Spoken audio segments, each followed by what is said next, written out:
thing for us to learn and understand because it's confusing, and especially with a toddler. You have this little one that you don't know what they're going to eat, how long they're going to eat, how much of it they're going to eat. There's like question mark, question mark, question mark everywhere, and you have to try to gauge that as a parent.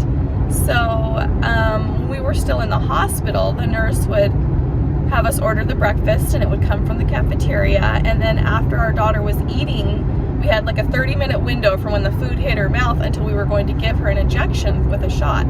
And it was so hard to figure out. And then the thing was, we wouldn't check her blood again until lunch. I didn't know what was going on at that in-between. Well, I quickly learned when we got the Dexcom, and then eventually we got the tandem pump, which I am so thankful for. They have problems at times, but I'll tell you what, like, it's a game changer. Mind blowing how much better things can be.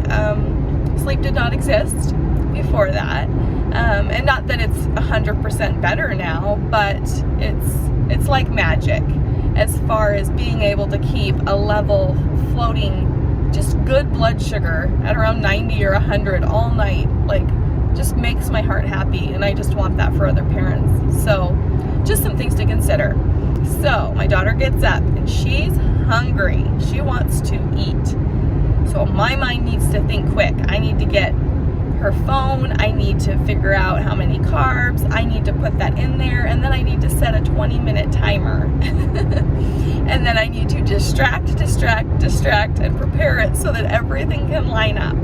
Because we learned a super big trick about cereal that finally worked. We were like, okay, cereal is the devil. We cannot give her cereal.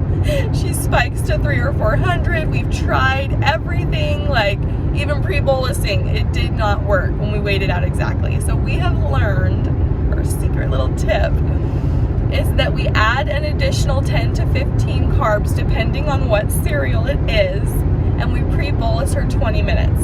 And if we do all of these things, not 100%, but most of the time, we can keep a good blood sugar. Now keep in mind, anytime you eat, the blood sugar is going to elevate. It's okay. If you see it go up 160, 180, even 200, it's okay. It does that. It just needs to curve and then start coming down. And when it doesn't, that's when you get worried that it's going to start climbing. You know, every 5 minutes you're seeing a 10 or a 20-minute increase or 20-point increase, then it's a problem. But as far as just the normal, that's natural. It's supposed to do that. So that's our little tip with cereal.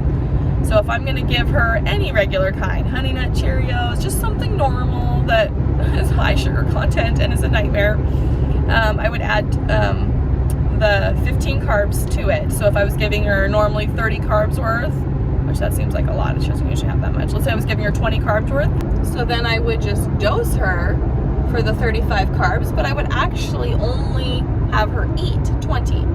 And you got to do the time wise too. Like, if you don't do everything lined up, it won't work right. So anyway, that's our thing if we want to do cereal.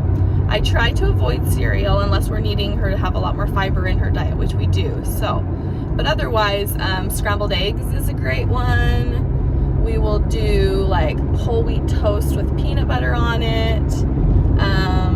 She likes cinnamon raisin toast, so that's pretty good and more healthy. Yogurt and fruit with maybe a string cheese. There's all kinds of things. Anyway, so for pre-bolusing, you have to look at what their blood sugar is at before you do anything. Decide, are they where they need to be? Are they in target range, or are they lower? Or are they higher and they're going to need a correction in addition to the food they're eating to keep themselves leveled with that extra insulin to bring them where they need to be? So as you look at all these factors, that's part of it. And then what kind of food you're giving them. Is it a simple carb? Is it a complex carb? Is it very starchy? Is it something that's going to take a long time to break down in their system? So there is a lot to think about. But once you figure all these things out, pre-bolusing makes a world of difference. If it's straight sugar, you have to pre-bolus like 15, 20 minutes if their blood sugar is normal, or you're going to end up with a spike. And then same goes into, you know, when they're low, make sure that you're treating them for the amount of uncovered carbs that they need, because if they have too much, even if they're low, sounds crazy, but even if they're low, you have to give them insulin for the rest, because if you give them too much, they're going to end up getting high. But let's say they only needed 5 carbs and they consumed 10, dose them what they need, give them insulin for 5 of those carbs, let the other 5 be uncovered to bring them leveled, and they will be fine. If you give them all of it and their body didn't need it, they will go higher. So, and that's where you get into the yo-yo effect, where it's highs and lows, spiking and plummeting down, and it's so tough. And then sometimes it happens all day. I've had times where I'm like, shoot, you know, this one thing didn't work out, and then it's like messing everything up. And then you got to try to get it back on track. So I hope that some of this information helps, and yeah, go ahead and leave comments so we can do an FAQ. I would love to answer all sorts of questions, anything that comes up. Doesn't matter if it's just a little thing or something bigger, let's talk about it.